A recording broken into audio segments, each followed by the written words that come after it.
नमस्कार, स्वागत है आपका प्रोफेशनल एस्ट्रोलॉजी पर। मैं यश तिवारी आज आप सभी के सम्मुख उपस्थित हुआ हूं आप सभी दर्शकों की जन्म कुंडली का निःशुल्क अध्ययन करने के लिए। निःशुल्क जन्म कुंडली अध्ययन की सीरीज़ में आज तक 244 कार्यक्रम बन चुके हैं और इस सीरीज़ का जो आज का कार्यक्रम होने वाला है ये 245वें नंबर का कार्यक्रम होने वाला है। साथ ही साथ इस सीरीज़ में आज तक 1142 लोगों की जन्म कुंडलियों का अध्ययन निःशुल्क रूप से किया जा चुका है और आज के इस कार्यक्रम की जो पहली जन्म कुंडली होगी वो 1143वें नंबर की जन्म कुंडली होने वाली है। यदि आप इस कार्यक्रम को देखते हैं और इस कार्यक्रम के माध्यम से आपका कुछ भी लाभ होता है तो आप इस वीडियो को लाइक करें, साथ ही साथ इस चैनल को सब्सक्राइब करें ताकि इन फ्यूचर जो भी कंटेंट मेरे द्वारा इस चैनल पर अपलोड किया जाता है उसका नोटिफिकेशन आपको मिलता रहे।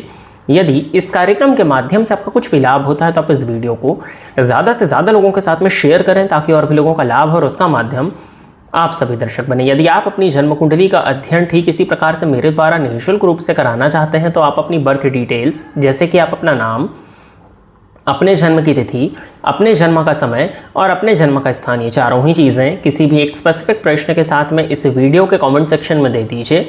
आपकी डिटेल्स को देने के 1 से 1.5 महीने के बाद में आपकी जन्म कुंडली का अध्ययन मेरे द्वारा ठीक इसी प्रकार से यूट्यूब पर वीडियो बना करके निःशुल्क रूप से किया जाएगा। यदि आप ज्योतिष को सीखने के लिए इस चैनल के साथ में जुड़े हुए हैं तो मेरे साथ साथ आप भी इन जन्म कुंडलियों का निर्माण करते चलिए। एक सूचना आप सभी दर्शकों को और देनी है कि यदि आप अपना वार्षिक राशिफल जानना चाहते हैं कि वर्ष 2026 आपके लिए क्या लेकर के आ रहा है, क्या लाभ और क्या हानि, तो इस वीडियो के डिस्क्रिप्शन बॉक्स में शुरुआत में ही आपको एक प्लेलिस्ट का लिंक देखने में मिलेगा। उस प्लेलिस्ट के लिंक पर क्लिक करते ही आप अपने लग्न एवं अपने राशि के आधार पर अपने पूरे वर्ष 2026 को हाल को जान सकते हैं। साथ ही साथ क्या उपाय आपको करना चाहिए जिससे कि आपका ये वर्ष अत्यंत श्रेष्ठ हो जाए, इस विषय में भी चर्चा उन वीडियोस के अंत में किया जा चुका है। तो अवश्य ही इस कार्यक्रम को देखने के बाद में उस प्लेलिस्ट को चेक कर लीजिएगा। अब हम बिना विलंब किए अपने आज के इस कार्यक्रम की शुरुआत करते हैं और आज के इस कार्यक्रम की जो पहली जन्म कुंडली है यह है सीमा वर्मा जी। तो सीमा जी आप तैयार रहें, आपकी जन्म कुंडली मैं ले रहा हूँ। डेट ऑफ बर्थ इन्होंने बताया हुआ है 22 मार्च 1995 और जन्म का समय दिया हुआ है दोपहर में 2:20। जन्म स्थान है कानपुर, यूपी। कर्क लग्न की आपकी जन्म कुंडली बनती है। राशि आपकी वृश्चिक है। लग्नपति बनते हैं मंगल, जाकर के पंचम भाव में नीच राशि में बैठे हैं। पंचमपति मंगल लग्न में जाकर के नीच राशि में वक्री अवस्था में बैठ करके उच्च के समान फल दे रहे हैं। और देखा जाए तो लग्नगत मंगल पर शुक्र की दृष्टि और गुरु की दृष्टि संयुक्त रूप से पड़ रही है जो कि एक प्लस पॉइंट होगा। वर्तमान समय में आपको शुक्र की महादशा चल रही है। शुक्र लाभ है, शुक्र के सप्तम स्थान में बैठे हुए हैं और शुक्र की महादशा में राहु का अंतर अभी आपको प्रेजेंटली चल रहा है। वृश्चिक राशि होने के चलते शनि आपकी राशि से पंचम भाव में संचरण कर रहे हैं, अतः आपको शनि की पनौती अभी चल रही है। तो आप जाकर के कर्क राशि का, क्योंकि आप कर्क लग्न के हैं, तो कर्क लग्न का और वृश्चिक राशि का अपना वर्ष 2026 का राशिफल अवश्य ही सुन लीजिएगा और जो उपाय मैंने आपको बताए हैं वहां पर उनको करना प्रारंभ कर दीजिए। प्रश्न इन्होंने किया है क्या विवाह में और देरी होगी। देखिए, सबसे पहले तो आपकी कुंडली में यदि हम देखते हैं तो सप्तम भाव के स्वामी शनि बनते हैं जो कि जाकर के अष्टम भाव में बैठे हुए हैं। पॉइंट बाय पॉइंट अपनी कुंडली को समझने का प्रयत्न करिए।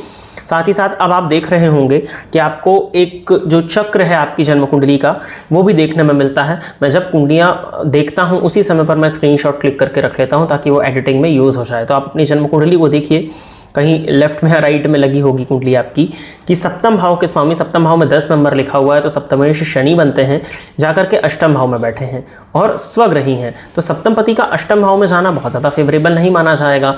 अब सप्तम में शनि की राशि का होना ही इस बात को प्रदर्शित कर देता है कि कहीं ना कहीं सप्तम भाव से संबंधित चीज़ों में विलंब होगा।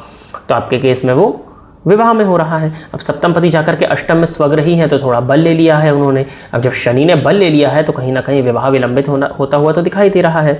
अब सप्तम भाव में शुक्र बैठे हैं तो सप्तम भाव में शुक्र के बैठ जाने के चलते वो शनि के घर में हैं तो कहीं ना कहीं प्रभाव उनका शनि के माध्यम से मिलेगा क्योंकि वो शनि के घर में बैठे हैं।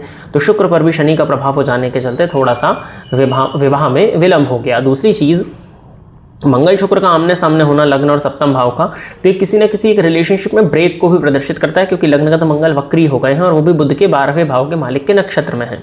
ठीक है, अब सप्तम भाव के मालिक नवमांश कुंडली में जाके नीच के हो गए हैं तो ये एक बड़ा नेगेटिव पॉइंट हो गया है कि सप्तमेश, जन्मांक के सप्तमेश यदि नवांश में नीच के हो जाएं तो कहीं ना कहीं जातक के दाम्पत्य में परेशानियां आजीवन बनी रहती हैं और वो षष्ठ स्थान में जाके बैठे। ठीक, चौथी चीज़ ये है कि सप्तमपति शनि अष्टम भाव में मंगल की दृष्टि से दृष्ट है। फलतः यदि कम उम्र में विवाह हो जाता तो विवाह टूटने की स्थिति बन सकती है। आगे भी आपका यदि विवाह होता है तो बाकायदा कुंडली का मिलान करके विवाह होना चाहिए।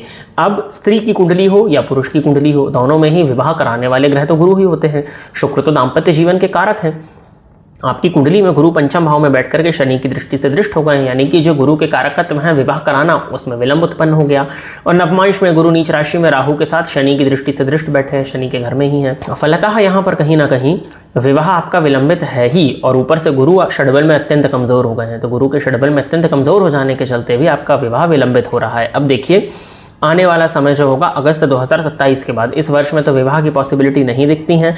यदि आपकी गोचर कुंडली के आधार पर देखा जाए तो जून के बाद में गुरु भाग्य स्थान में संचरण करेंगे तो कुछ रिश्ते इत्यादि आ जाएं, इस बात की पॉसिबिलिटीज बनती हैं। बाकी जन्म कुंडली के दशाओं के हिसाब से 13 अगस्त 2027 के बाद में शुक्र में गुरु का अंतर प्रारंभ होगा। गुरु भाग्य शुक्र के पंचम भाव में बैठे हुए हैं और नवमांश कुंडली में सप्तम भाव पर और सप्तमेश पर उनकी दृष्टि है, तो वहाँ पर विवाह की पॉसिबिलिटीज़ बनती हैं। हालांकि मुश्किल वहाँ भी होगा कि नवमांश के सप्तमेश भी नवमांश में नीच के हैं और जन्मांक के सप्तमेश नवमांश में नीच के हैं, तो कहीं ना कहीं विवाह होने में सबसे बड़ी परेशानी तो है ही। और विवाह यदि हो भी जाता है तो विवाह के सर्वाइवल में भी दिक्कतें जाएंगी। अब सबसे पहले तो प्रश्न यही उठता है कि विवाह हो जाए तो अब 28 आपने पार कर लिया है, मंगल के कारण वो विलंब भी हो रहा है, तो बाकायदा कुंडली मिलान करके विवाह करिएगा। पार्टनर भी आपका मांगलिक होना चाहिए, तो मांगलिक लड़के से ही आप अपना विवाह करें। दूसरा, बाकायदा पॉइंट बाय पॉइंट कुंडली का मिलान करके ही आपका विवाह हो। विलंब हो रहा है कोई दिक्कत नहीं, लेकिन मिलान करके ही शादी आपकी होनी चाहिए। उपाय के तौर पर आप वृंदावन जाइए, मथुरा वृंदावन जो जहाँ पर भगवान कृष्ण का मंदिर है, वृंदावन में आप जाएंगे जब, तो वहाँ पर एक शक्तिपीठ है माँ कात्यायनी का, वहाँ जाकर के आप अपने विवाह की अर्जी लगवा दीजिए, पहली चीज़। दूसरा, गुरुवार के दिन स्नान के जल में एक चुटकी हल्दी डाल करके स्नान करिए और गुरुवार के दिन से ही प्रारंभ करके विवाह का संकल्प लेकर के 12, 13 या 16 गुरुवार का आप व्रत कर लीजिए। इन तीनों उपायों को करिए, देखते हैं आने वाले समय में क्या स्थितियां बनती हैं। आगे बढ़ते हैं। अगली जन्म कुंडली जो है यह है अंकित यादव। तो अंकित जी आप तैयार रहें, आपकी जन्म कुंडली मैं ले रहा हूं। डेट ऑफ बर्थ दिया हुआ है इन्होंने 5 नवंबर 2001, रात को 9:10 का जन्म है। जन्म स्थान है भोपाल, मध्य प्रदेश।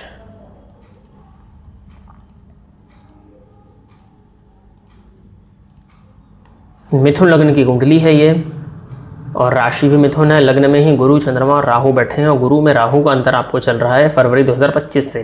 तो वर्ष 2025 बहुत फेवरेबल तो नहीं गया होगा। प्रश्न किया है क्या विदेश जाने के योग बनते हैं। देखिए आपकी कुंडली में लग्नेश और स्वदेशपति दोनों ही बुध बनते हैं, जाकर के पंचम भाव में शुक्र के घर में बैठे हैं और शुक्र भी वहीं पर है और बुध आपका वर्गोत्तमी है, ठीक है। विदेशपति शुक्र पंचम भाव में जाकर के बैठे हैं और 12वें भाव के फल को बल दे रहे हैं। नवमांश में भी शुक्र के पास में बल है। परमानेंट विदेशपति 12वें भाव में विपरीत योग लगा करके बैठे हैं। शनि का बल है 19 अंश, षड्बल में शनि कमजोर है और शनि की ही महादशा आ रही है, ठीक है। तो अभी गुरु में राहु चल रहे हैं, राहु मंगल के नक्षत्र में बैठे हैं आपकी कुंडली में, मंगल अष्टम भाव में, बिल्कुल पॉसिबिलिटीज़ बनती हैं। इसी वजह से आपके मन में विचार उत्पन्न हो रहा है और मुझे ऐसा लगता है, बताइएगा अवश्य, मार्च के बाद में स्थितियां थोड़ी सी आगे बढ़ेंगी। सितंबर 2026 से जनवरी 2027 के बीच में आपके विदेश जाने की योग बनते हैं, बहुत अच्छी पॉसिबिलिटीज़ हैं। यदि सितंबर से जनवरी के बीच में नहीं हो पाता है, कुछ डॉक्यूमेंट से संबंधित प्रॉब्लम आता है, तो निश्चित ही आप जुलाई 2027 के बाद में विदेश जा सकते हैं। विदेश जाने के योग आपकी कुंडली में बन रहे हैं, इसमें कहीं कोई संशय नहीं है। तो आप बिल्कुल खुशी से विदेश जाइए, कहीं कोई दिक्कत नहीं है।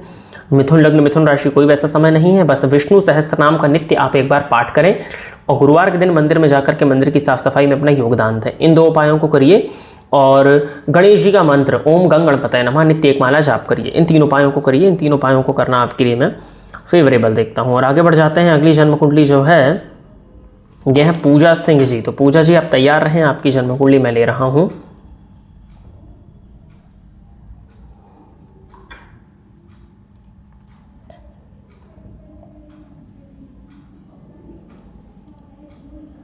डेट ऑफ बर्थ है 9 जुलाई 1993।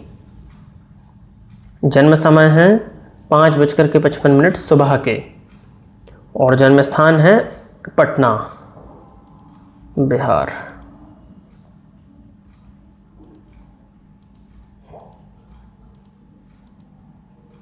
कर्क लगन की जन्म कुंडली है और कुंभ राशि आपकी बनती है। शनि की महादशा प्रेजेंटली आपको चल रही है। लग्नपति चंद्रमा है, जाकर के अष्टम भाव में बैठे हैं। कुंभ राशि, शनि चंद्रमा की युति 8th हाउस में है। प्रेजेंटली आपको शनि की 7.5 की अंतिम ढैया चल रही है। विष योग हो जाने के चलते मानसिक अशांति, मानसिक तनाव, और इस युति पर मंगल की दृष्टि पड़ रही है। फलतः वाहन दुर्घटना, आगजनी घटनाएं घटित हो सकती हैं। तो वाहन इत्यादि यदि चलाते हैं तो बहुत सावधानी से चलाएं और आगजनी घटना से बचने का प्रयत्न करें। उसके प्रिकॉशंस मेजर्स आपको ले लेनी चाहिए। क्या 2026 में आर्थिक स्थिति सुधरेगी? देखिए, अगर जनरली इसको देखा जाए तो आप जाकर के एक बार अपना वार्षिक राशिफल 2026 सुनिए। उसको काफ़ी बृहद रूप से बनाया गया है, प्लैनेट्स पर रिसर्च करके बनाया गया है। कर्क का सुन लीजिएगा और कुंभ का सुन लीजिएगा। उस आधार पर आप निर्णय ले सकते हैं कि वर्ष 2026 गोचरी दृष्टिकोण से कैसा जाने वाला है। जन्म कुंडली के दृष्टिकोण से मैं देख लेता हूँ आपकी कुंडली में। वैसे तो देखिए, कोई बहुत ज़्यादा खराब समय यदि देखें 7.5 को छोड़ दें तो 2025 भी नहीं गया है। 2025 में 7.5 थी आपको। धन भाव में शनि का संचरण हो रहा है 7.5 के दृष्टिकोण से। तो धन भाव में शनि बैठे हैं तो धन को स्थिर तो करेंगे, लेकिन धन आगमन, क्योंकि उनकी दृष्टि 11वें घर पर है, तो धन आगमन को स्लो करेंगे तो संचयन तो स्लो हो ही जाएगा। तो धन का आगमन धीमा है और खर्च की अधिकता तो बनी ही हुई होगी। इस वजह से आपको दिख रहा है। लेकिन अगर आपकी दशाओं को देखा जाए तो वर्ष 2025 भी कोई बहुत ज़्यादा खराब नहीं था। अब अगर हम कंपेयर करते हैं तो कंपैरिजन में वर्ष 2026 आपके लिए ज़्यादा फेवरेबल है। स्पेशली फरवरी से लेकर के जुलाई तक का समय जो होगा वो फाइनेंशियली अच्छा है, अच्छे गेन्स को लेकर के आ रहा है। अब रही बात आर्थिक स्थिति सुधरेगी, तो अब आपकी कुंडली में अष्टम भाव में शनि बैठे हैं। अब जब अष्टम स्थान में शनि बैठते हैं तो उनकी सीधी दृष्टि कहाँ पड़ती है? दशम भाव पर पड़ती है, धन भाव पर पड़ती है और पंचम पर पड़ती है। अब दशम भाव आपका कार्य क्षेत्र है, उच्च अधिकारियों को प्रदर्शित करता है, आपकी कर्मठता को दिखाता है, कितना आप संघर्ष कर सकते हैं इसको बताता है। शनि की दृष्टि दशम भाव पर पड़ जाने के चलते इन सभी चीज़ों को थोड़ा सा धीमा कर देती है। शनि की दृष्टि द्वितीय भाव पर जब पड़ जाती है तो धन को लेकर के चिंताएं या धन को संचित करने में परेशानी या धन आने से पहले खर्च हो जाता है। और वहीं पंचम भाव पर शनि की दृष्टि पड़ जाने के चलते उच्च पद, प्रतिष्ठा, मान और सम्मान में कहीं ना कहीं जातक को कमी देखने में मिलती है। ऑलरेडी वहाँ राहु बैठे हैं, इस वजह से थोड़ी सी परेशानियां हैं। और धन भाव का मालिक सूर्य आपकी कुंडली में जाके 12वें भाव में बैठ गया है। तो धन का संचयन तो होना ही नहीं है आपकी कुंडली में, लेकिन लाभ मुझे यहाँ मजबूत दिख रहा है। शुक्र केतु की युति, जहाँ शुक्र स्वग्रही हैं, केतु इस शुक्र के बल को 5 गुना अधिक बढ़ा रहे हैं, तो मुझे ऐसा लगता है। और नवमांश में शुक्र उच्च के हैं, तो आपकी कुंडली में इनकम तो जबरदस्त है। अभी शनि की उतरती 7.5 के कारण इनकम थोड़ी स्लो हो गई होगी, लेकिन लाभ की स्थिति तो आपकी कुंडली में जबरदस्त है। उस पर गुरु की दृष्टि भी पड़ रही है। तो 2026 फरवरी से जुलाई के बीच में फाइनेंशियली अच्छा होने वाला है। इनकम अच्छी आएगी, उसको संचित करने का प्रयत्न करिएगा। FD RDs इत्यादि में लगाएं, या जिस भी तरह से आप संचित करते हैं उस तरह से उस धन को संचित करें। शेयर मार्केट, म्यूचुअल फंड में भी लगा करके आप अपने अच्छे धन को अच्छी तरह से संचित कर सकते हैं। तो इस मेरी इस सलाह को मानिए। बाकी आर्थिक स्थिति 25 के कंपैरिजन में 26 में आपकी ग्रह स्थितियों के आधार पर, आपकी जन्म कुंडली की दशाओं के आधार पर मुझे पॉजिटिव दिखती है। और राशिफल सुनिए जाकर के, उपाय करिए, उसमें जो बताए हैं वो, और कुंडली के आधार पर हनुमान जी की आराधना करिए। हनुमान जी की आराधना करना ही आपके लिए फेवरेबल होगा। और इसके अलावा मुझे नहीं लगता है कि किसी और उपाय को करने की अभी आपको ज़रूरत है। तो प्रिय दर्शकों, इतनी ही जन्म कुंडलियों को निःशुल्क जन्म कुंडली अध्ययन के कार्यक्रम 245 के लिए सिलेक्ट किया गया था, और इतनी ही जन्म कुंडलियों का अध्ययन करने के लिए आज मैं आप सभी के सम्मुख उपस्थित हुआ था। आशा करता हूं कि जितने भी लोगों की जन्म कुंडली का अध्ययन मेरे द्वारा इस निःशुल्क जन्म कुंडली अध्ययन के कार्यक्रम के माध्यम से किया गया, वो सभी लोग संतुष्ट होंगे। यदि आप इस कार्यक्रम को देखते हैं और इस कार्यक्रम के माध्यम से आपका कुछ भी लाभ होता है तो आप इस वीडियो को लाइक करें, साथ ही साथ इस चैनल को सब्सक्राइब करें, ताकि इन फ्यूचर जो भी कंटेंट मेरे द्वारा इस चैनल पर अपलोड किया जाता है उसका नोटिफिकेशन आपको मिलता रहे। यदि इस कार्यक्रम के माध्यम से आपका कुछ भी लाभ होता है तो आप इस वीडियो को ज़्यादा से ज़्यादा लोगों के साथ में शेयर करें, ताकि और भी लोगों का लाभ और उसका माध्यम आप सभी दर्शक बने। अपनी जन्म कुंडली को इस कार्यक्रम में सम्मिलित कराने के लिए अपना नाम, अपने जन्म की तिथि, अपने जन्म का समय और अपने जन्म का स्थान, चारों ही चीज़ें किसी भी एक स्पेसिफिक प्रश्न के साथ में इस वीडियो के कमेंट सेक्शन में दे दीजिए। आज के इस कार्यक्रम में बस इतना ही रखते हैं। नमस्कार।